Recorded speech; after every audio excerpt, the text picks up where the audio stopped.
local history, local culture, local events, your community. This is the Joe Kelly Show. And welcome to the show, everybody. Thanks for joining us. The United County Executive, Anthony Picente Jr., is our guest, and we're talking about some county issues. There's a drone, a courier thing that's going back and forth between Rome and Syracuse. We'll talk about that. The budget is on the agenda. That's going to be coming up before the Board of Legislators on the 9th. We'll talk about that, but before we do any of that, we're going to say welcome. Good to see you. Great to be back. Good to see you. Why don't we start with the budget, I guess. Sure. The 9th, it's in the hands right now then of the Board of Legislators. It is. It's, why don't you, we ought to first say that the amount of the budget is? The amount of the budget is an astonishing $494 million. Why do you say astonishing? Well, because, when I took office, some 15 years ago, the budget was somewhere around in the $200 million range, which was considered a lot for a county our size. But, and over the years, obviously to be a county of 235,000 people approximately, not the biggest county in New York State, and by far, but more around number 16, I think, in population. To be at almost $500 million in terms of services is pretty significant. And we did see an increase in that budget from last year's of about $35 million in increased costs. So more services being provided and a greater expense. Obviously, we're faced with the challenges that everyone is faced with in terms of employment issues, in terms of gas, electric costs, fuel costs, all of that, rising the tide, so to speak, in terms of our costs. Social services has got to be the biggest? Social services always the biggest, has been, will continue to be, all human services all in one, but the significant piece that we're most proud of, I'm most proud of in my administration, is that for the 10th consecutive year, and as we build it, a decade of zeros, in which for the last 10 years we have not raised the property tax levy in this county and still maintain the level of services that we have, even with costs going up, as I mentioned it, and the rise in prices that we're facing, and the amount of services that we're providing, still able to do a zero. And I'm not, believe me, I'm not downgrading that, but would you have been able to do that without the Oneida Indian Nation? Probably not, and there's no question that that added revenue source has really, boosted, our coffers and made the ability to, maintain that. But it still doesn't go without restricting spending in different areas, because there's always the enticement, if you will, of extra money coming in. That extra money can be used in different areas. So. The discipline of my department heads, of the other elected officials, the Board of Legislators certainly is the major player, is important in looking at this. While we've had this, this boost of over those 10 years of this added revenue source, which has grown pretty much each year. We have not squandered it, if you want to use that language, or used it in careless ways, or just did not maintain the strong fund balance and increase the credit rating, which is so important in municipal government. It's essential for us, when we go to market, when we have big projects like at the airport, like the hospital garage, like Nexus, that we have the wherewithal and the good credit rating. It's like you and I individually, if we want to buy something, you have to have good credit to do that, and we need to maintain that. We got to talk about those things that you mentioned, the Nexus Center and the hospital. But staying on the budget for a second, the amount of money from the Oneida Indian Nation has grown. Mm-hmm. The budget has grown. Mm-hmm. Is the Oneida Indian Nation money growing at the same pace as the budget? Well, you look at two sources, or in terms of where the Oneida Nation money could fall into, and we have three sources of revenue in county government. We have property tax, we have the sales tax, and we have the Oneida Nation revenue. That then not counting state and federal reimbursements. So those three are the major ones. You could put the sales tax and the Oneida Nation revenue in the same category because they're driven by the economy. If the economy is good, sales tax is up. If the economy is good, Oneida Nation revenue is up because more people are participating in gaming and doing the entertainment side of it. So looking at those two revenue sources that are driven by the economic condition of the state, of the country, and in the last year, sales tax has been, has seen a tremendous boost. Some of that due to internet sales, especially during the pandemic, that really exploded, and that we see those revenues for. So when you look at those two, they are driven kind of equally in that. While the Oneida Nation revenue is much smaller than the sales tax, although still a significant piece of the budget, they both kind of run in the same trajectory in terms of that increase in percentage. What part of the budget is taken up by law enforcement? Well, when you take law enforcement, there's you can bundle a few things in it. For certainly the sheriff's office and it's all of our law enforcement from the county's perspective, which includes the law enforcement division, the civil division, and certainly the correctional law facility, which all total is in excess of $35 million in terms of both of those all of those cost centers of what is about public safety and law enforcement. If you then add into the 911 center, which certainly is a key piece of public safety, you're adding even more money to it. So while social services and human services are still the largest part of the budget, public safety is next. Now you've got an office, and I was gently corrected by Oneida County Sheriff Maciel once because I called the Oneida County Sheriff's Department, It's not an as do many people, Many do. erroneously, Many but do. it's not. It's an elected official. And how were you able to then interact? Do you go to the sheriff and say, or does he come to you and say? Well, with all of the elected officials, and there are 4 county-wide, 5 including myself. There's the sheriff, there's the controller, there's the clerk, and there's the district attorney. And while each of them obviously are independently elected, run their departments as they choose and as they see fit. My role as county executive with the Board of Legislators is I'm still the chief budget officer for the county. So in the working relationship with all of them is, in terms of budget, it still has to come my way first and then to the Board of Legislators. So, working with that, I mean, we are kind of serve as dual employers in that regard to the workforce, although again, they dictate their offices. The sheriff, the DA, I don't interject myself like I would with my 25 departments that I have under my jurisdiction. So, but I do have say over their budgets but we have a very good working relationship with all of them.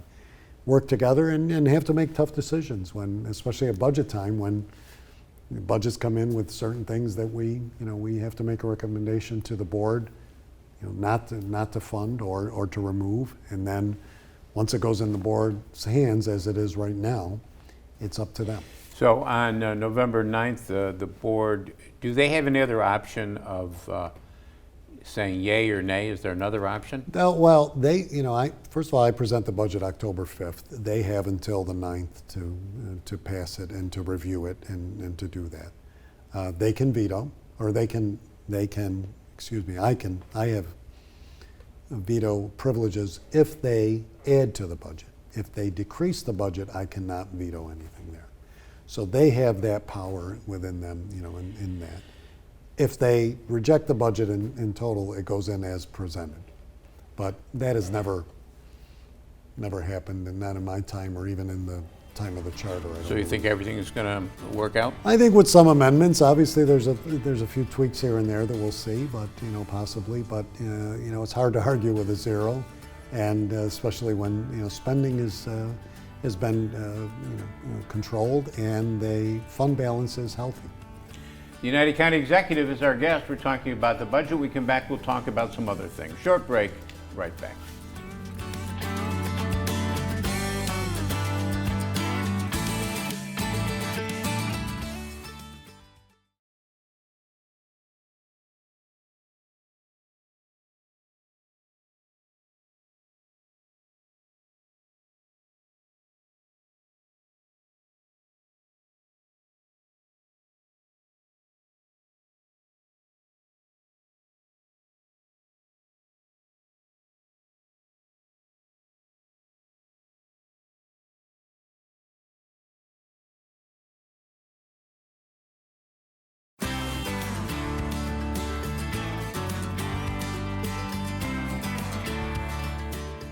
And welcome back, everybody. Thanks for sticking with us. Oneida County Executive Anthony Picente Jr. is our guest. We're talking about a lot of stuff, mainly right now the budget. When the budget is passed, it goes into effect on what date? January 1st. And so the county operates on a January. We're on a calendar budget. Okay. Unlike the state, and that's where something causes us, a little strain sometimes in balancing different funding streams, because the state is on the April 1st budget cycle. Right. There was a time, I'm trying to think back, there was a time when Oneida County was having a problem with the state getting money for the Medicare stuff, right? Medicaid, I'm sorry. And it was a big problem. It was. Yeah. How did that all? Well, there was, back in the, in the time that we had the last recession, which was, in 2008, 9, 10, in that time period there, the state was experiencing, some really, tough times. Everybody was, but then they weren't reimbursing the counties, and we, because we are agents of the state in all that we do, and all of the programs that we provide are mandated by the state and required, and come with, in some cases, either 50% or 75% reimbursement. So, if we can't garner that reimbursement, we can't pay we can't pay ourselves, but we can't pay the vendors also and the other agencies that we do work with. So, that was, that we haven't seen that problem in a few years. But how I restricted that was, at that time I withheld our Medicaid payments. That's right. Which which kind of put now. them up in arms, but. Yeah. Made the money flow, because we pay, our Medicaid payment still is over $1 million a week that we have to pay, for our share, and that doesn't include what we do in terms of Medicaid for our residents. The relationship, if any, that you have with the current governor? It has been, it hasn't been as strained as the previous governor, but then again, we haven't seen, what we had hoped, in terms of the upstate counties, or the attention that we had. And with the election cycle, it's the unfortunate thing that not a lot of communication or things get done in that time period. So it'll be interesting to see what the election brings, and whether we have to reestablish a relationship with this governor, and hopefully, if she's successful. If not, on the other hand, if it's a new governor, then, we'll see how that goes in terms of Mr. Zeldin. Has the power base in our area changed over the years? I wasn't there for this, but I've read history, and there was a time when we had 2 United States senators from Utica here, and now. Yeah. Now, the power base is has generated, primarily downstate, with the exception of, I guess, Senator Gillibrand, who is a North Country, but still north of the Capital District more so. The unfortunate thing is, and again, it's not about being partisan. It's just about overall, control. And when there is one party control, especially when it's so New York City centric, it does not allow for the proper dialogue, the proper discussion, and really the proper balance of what the differences are. We have distinct differences upstate than downstate, and that gets, unfortunately, that gets lost. The hope was that, you know, with a governor from upstate, that would be recognized more. It wasn't. So again, we'll have to see what November 8th brings in terms of this. Yeah, I remember a political pundit, and I'd tell you who it was if I could remember, but I can't. I said, well, gee, I'm surprised that they're doing this because the people upstate are going to be upset by this. And I remember the pundit said to me, it doesn't matter what the people upstate think. It's what the people, I think it had something to do with the subways in New York City. Well, right. And the, you know, the strength of the Democratic Party has been New York City. It has been for years. And, you know, every gubernatorial race, and I worked for a governor for 12 years who was the last, you know, Republican governor and kind of last upstate governor, because if you considered Westchester, you know, more of upstate than the city, and that was George Pataki. And, you know, but, you know, and the difference was that, you know, upstate really came out, you know, strong in that election, and downstate kind of balanced out a little bit. But then what you had, though, was you still had, you know, Democratic control in the assembly. I mean, and there you had the give and take. When it's all one party, and regardless whether it's Republican or Democrat, there's not that discussion or that compromise that goes along with what is necessary to govern properly. And that's why it'll be interesting, you know, in the next week or on November 8th to see whether or not that's going to change, and if that does, how that will affect upstate counties and upstate needs in terms of what we're looking for. Refresh my memory. Were you doing economic development work for a governor? I did economic development. And for a time I was in two departments. First, Department of Labor, then economic development. Yeah, which is a far cry from how you started off in government as a social worker, right? As a social welfare examiner. Yeah, for Oneida County? For Oneida County. Yeah. The, I'm not sure if they're called drones, but there's a corridor from Griffiths in Rome to Syracuse. Yes. And they are operating. They are, and they are operating. That was the zone corridor we created when we did the UAS test site. It was envisioned that we would create this corridor so that drones could be flown within, really, in really more of a central area, but primarily to Syracuse, looking at Hancock and the 174th.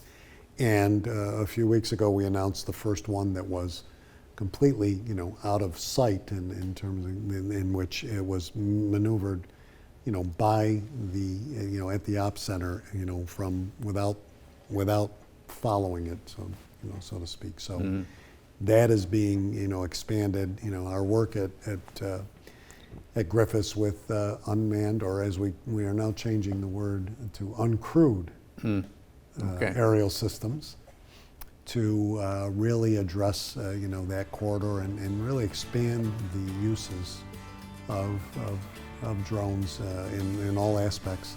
Skydome is really, you know, the state-of-the-art, you know, largest indoor facility in the United States. When we come back, let's talk about this Skydome a little bit. Oneida County Executive Anthony Picente Jr. is our guest. We're talking local issues. Short break, right back.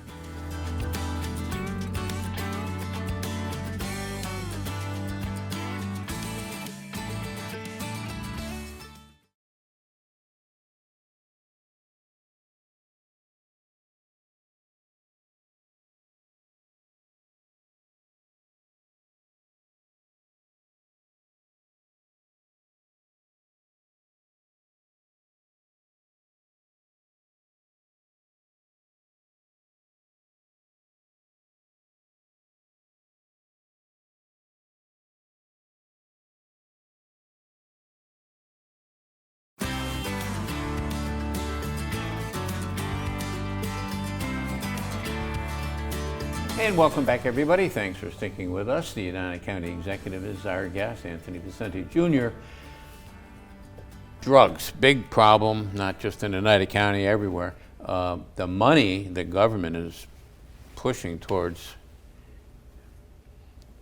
fighting drugs, all the things that are going on, including these bags. Sure. These that the county is doing. Explain what that's all Deterrent. about. Well, we've been, the opiate crisis has just exploded throughout the country, and we put a task force together in 2016. Myself, Sheriff Maciel, and District Attorney McNamara, the three of us co-chair that and work with our departments within county government and our offices, as well as outside agencies and partners, and people who have been affected by opiate deaths and overdoses and such, to really tackle this. And one of the ways is we have the drop-off centers that allow people to dispose of safely their unwanted prescriptions, because that's where a lot of this starts with addicts in terms of and addiction and some people, which they just start with over-the-counter or their own medicine or their loved ones or their parents or grandparents' medicine. So we've allowed these, or we've set up these disposal containers throughout the county. One of the other things that came out for people who want to dispose of their medicine easily at home, in other words, when they have a prescription they're no longer using, and rather than driving it to one of these locales to drop them in a disposal bin, is called a WUTR bag, in which it's just a little bag in which you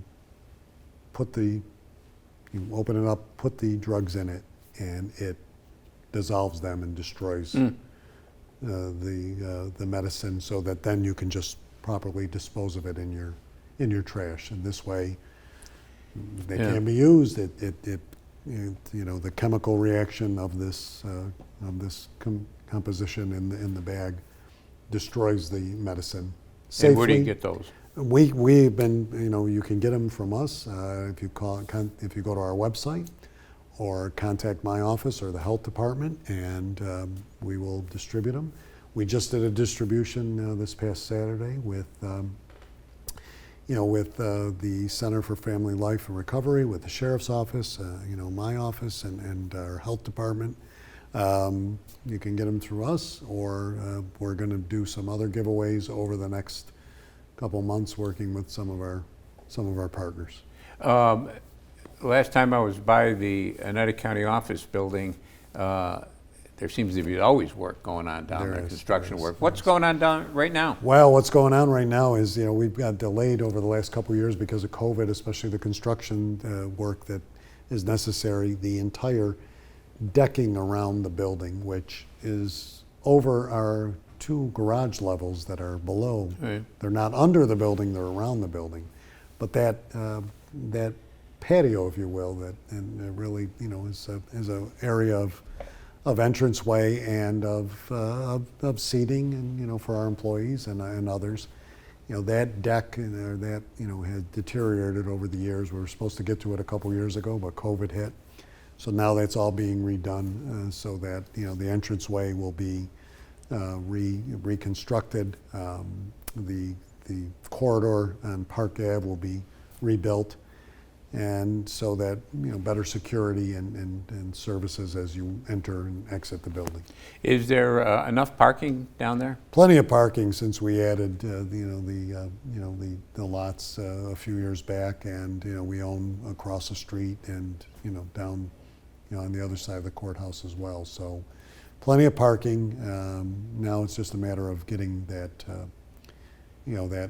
decking up to speed, and our garage does have to be reconstructed and renovated. So we'll have a little parking issue with that, because right now there are some 100+ spots in that garage on 2 levels. Right. Talking about parking, I know I see you at the hockey games. I know you're down there. That's an issue. Parking down there. Now you got the Nexus Center. Nexus, and we are. If you go down there, though, we have been. The Whitesboro Street lot, that adjoins. So it'll be the entranceway of Nexus, but also for the Adirondack Bank Center. All of that, from what used to be Tony's Autolicious to the end of that, what used to be the Washington Courts property. Down by near the P.J. end, Green. almost to there is all being paved, new lighting, new streetscapes, so that'll help. And then once in a year plus, when the garage opens for the hospital, and our parking issues around for the hospital primarily, but then for the Adirondack Bank Center and Nexus will be addressed. It will be completely addressed. Yeah. And parking will be much better for the Aud this year, especially with that lot that we're doing. Is the hospital is scheduled to open October of '23. What will the parking situation be down there Well, then? until the garage is a few months behind that, so the garage won't be ready until probably March of '24. But between what we're doing behind Nexus, in the interim, and the surface lots that'll be around the hospital proper and on that campus, we'll make accommodations, but if we do get, better weather and a milder winter between now and next year, maybe we may coincide with that opening, but that remains to be seen. Is Nexus Center on schedule? Nexus is on schedule. The tournaments are scheduled for November 4th, which is just around the corner.